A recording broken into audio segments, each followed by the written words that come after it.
let's start. Okay, so as we were saying yesterday, we are very concerned about how these dictators have been getting to power in Europe. Okay, these guys are kind of crazy. Okay, they're kind of crazy, and to be honest, they had an ideology that was very, very radical. Okay, they were crazy, totally crazy. Okay, hold on. Mm, Natalia and the presentation. Okay, guys, so please have at hand this presentation, please. Oh, you are upstairs in my house because now I'm connected with the cable to the modem. I have like this crazy thing on the floor because it didn't work like Wi-Fi wireless. It didn't work, so I had to connect myself there. All right, so before I go on, I want to ask you if you have any commentaries on the movie, any further commentaries. I mean, to be honest, it's one of my favorite movies. Pretty nice. It talks a lot about like how the processes in Europe were and how they come and go and all of these. How Hitler was, he got to be so important in life, and how, I don't know, like the quote in the beginning is very, very impressive. Um, evil, something like that. Evil is possible only because the good ones prefer to not do anything, right? It's like uh, it's very, very true. And this keeps on happening. We're gonna see it in the third partial. I really hope that this quarantine is over soon, and then we can go back to class and like talk about all of these in like personally. And so, as you can see here in this presentation, one of our dictators, favorite dictators, is Adolf Hitler. And you can see how after he signs the non-aggression pact with Stalin, they promise each other that at an event of war, they are not going to attack each other. That means that Germany would only have to fight if he wanted to go to war. Germany would only have to fight on the western side of Europe and not on the eastern side. And that's exactly what Hitler wanted. He wanted to gain some time. So that's why his first move is in September 1939. Okay, he invades Poland. He invades Poland, and that is very, very, very savvy. Okay, that's very what's the word for yeah, he's very savvy. He's very cunning. He's very cunning. Okay, and then like the extension of his war was absolutely total. Okay, when he starts attacking Poland and invading Austria-Hungary and invading all of these countries, his um, his extent or his results are going to be total. Okay, he's gonna go and fight and win, and then another fight and winning again. Okay, and again and again and again. That's why he even gets to France, and that's the next slide. You know, like Hitler taking his selfie in France. So they were basically advancing at a very fast pace. Okay, at a very fast pace in conquering Europe. And then obviously they got all over France, okay? And then after getting all over France, they because France was not going to resist, okay? France was not going to oppose because in World War I they had a very bad failure, and almost all the major wars and battles were fought in French territory. So at the end of World War I, all French territory, like the borders especially, was totally devastated. You know, like have you seen or do you remember the movie The Pianist?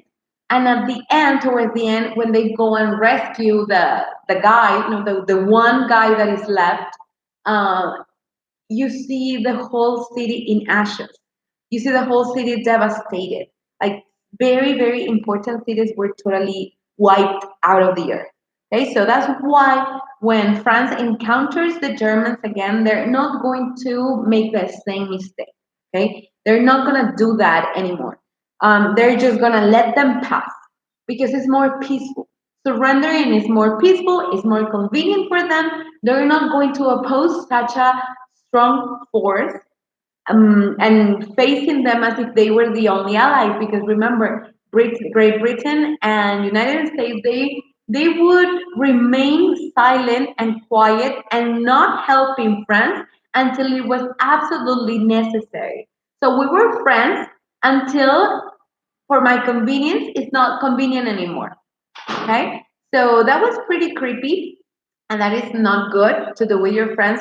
But that's what the British and the Americans did towards the French. They practically left them alone. Okay, so that's this slide there, the French conquest.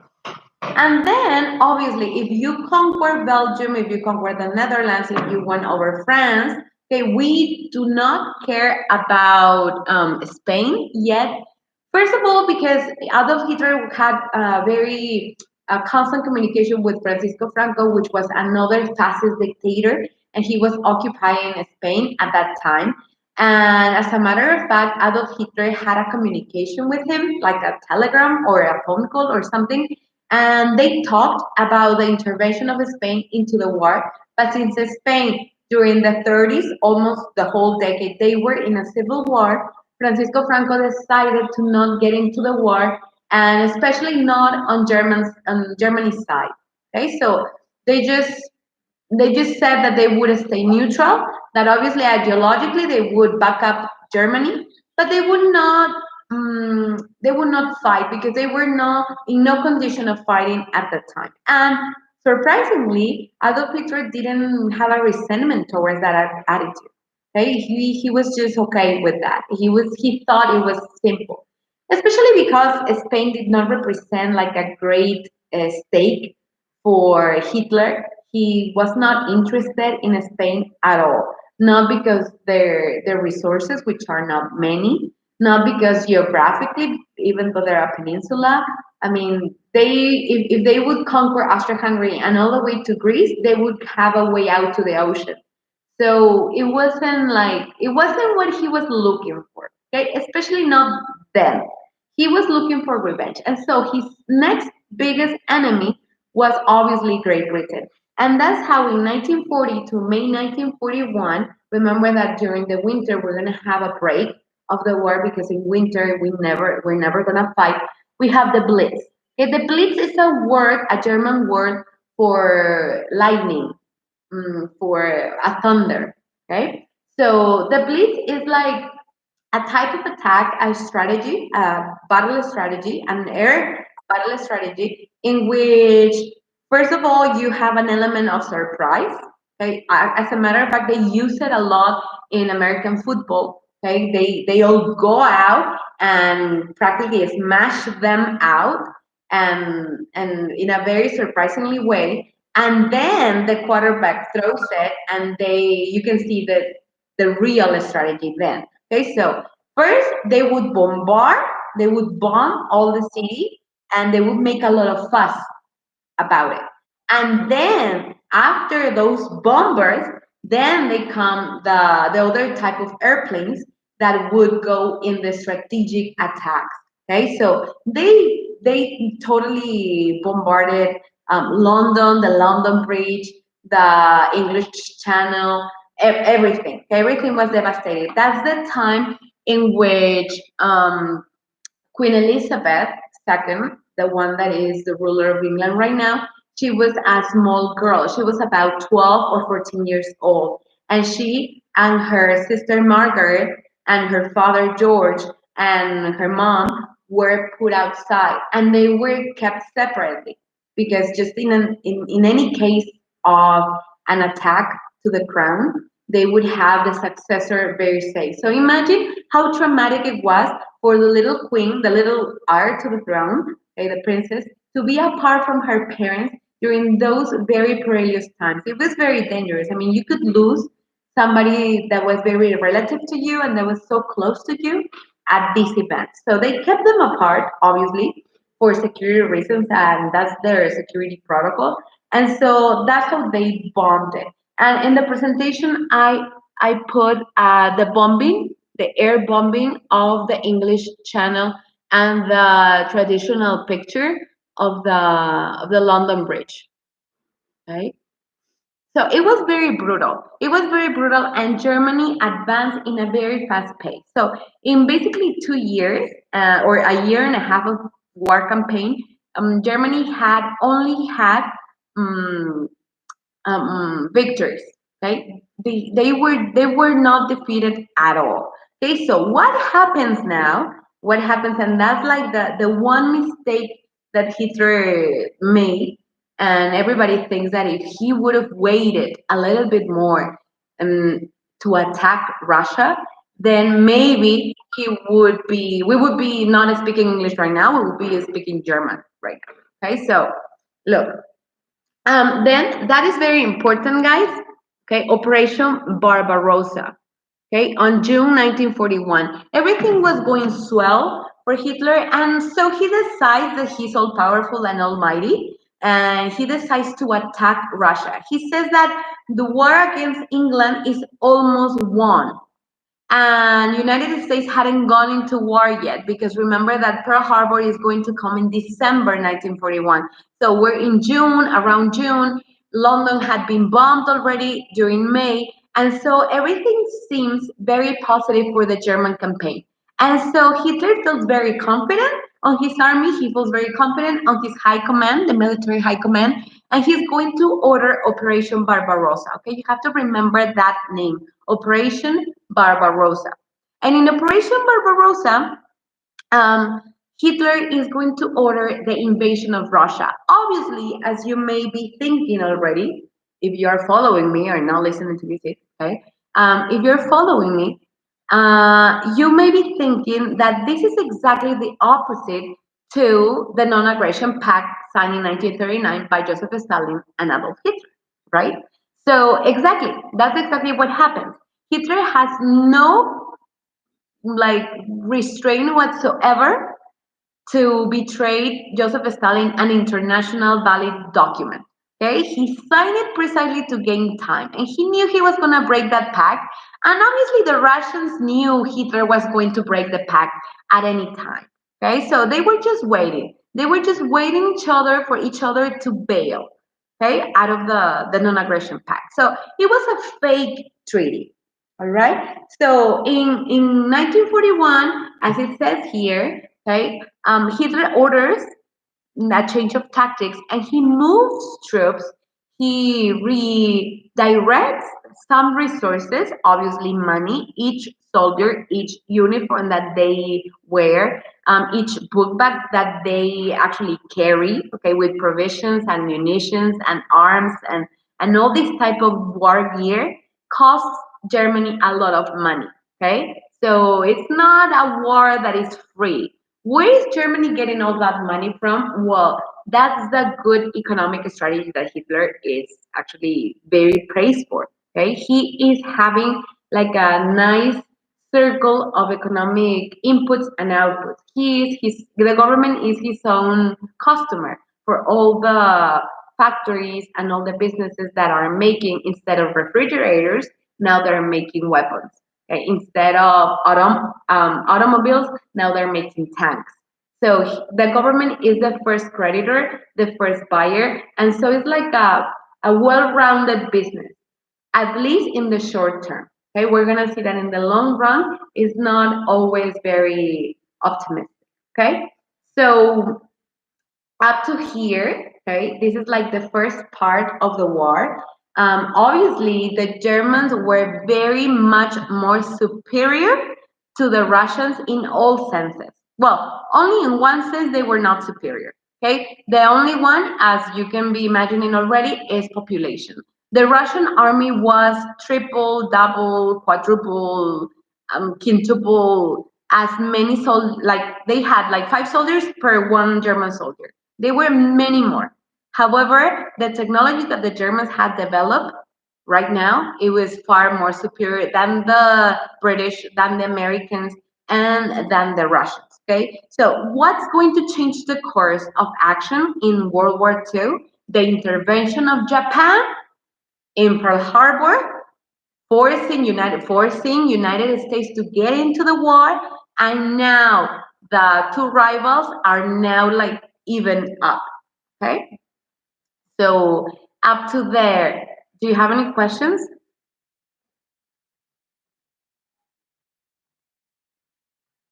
Hi, Ivan.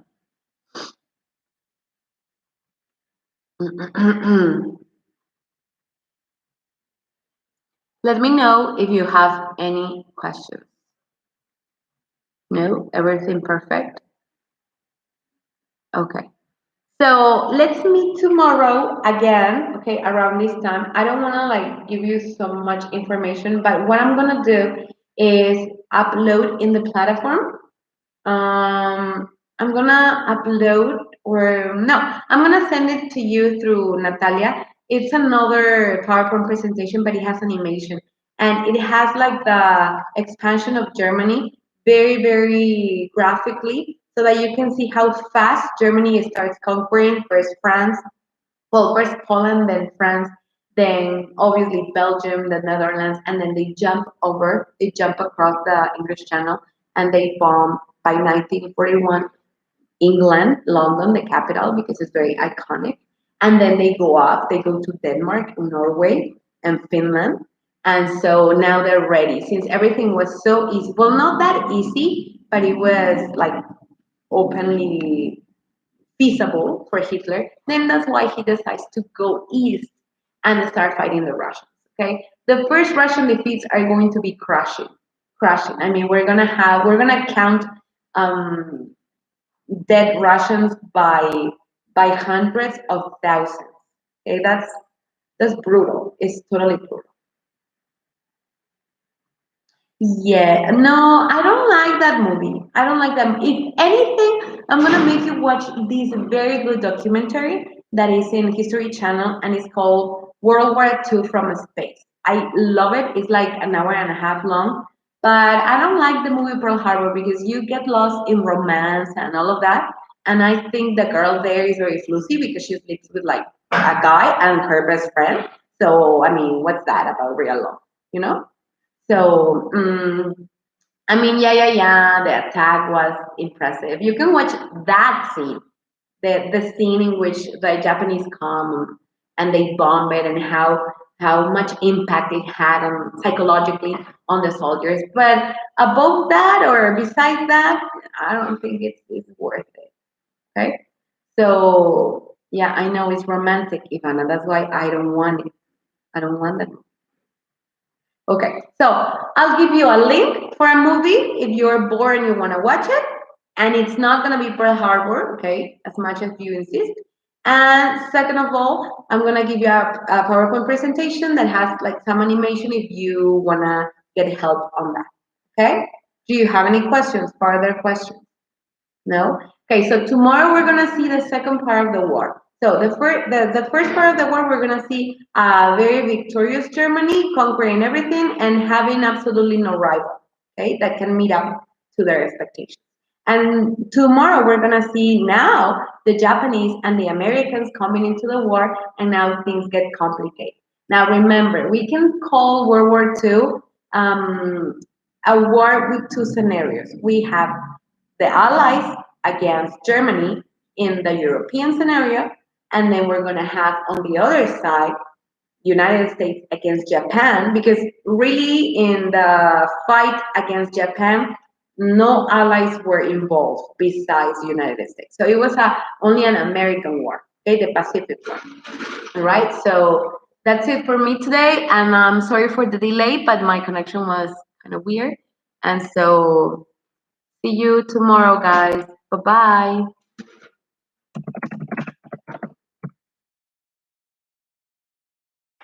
Bye.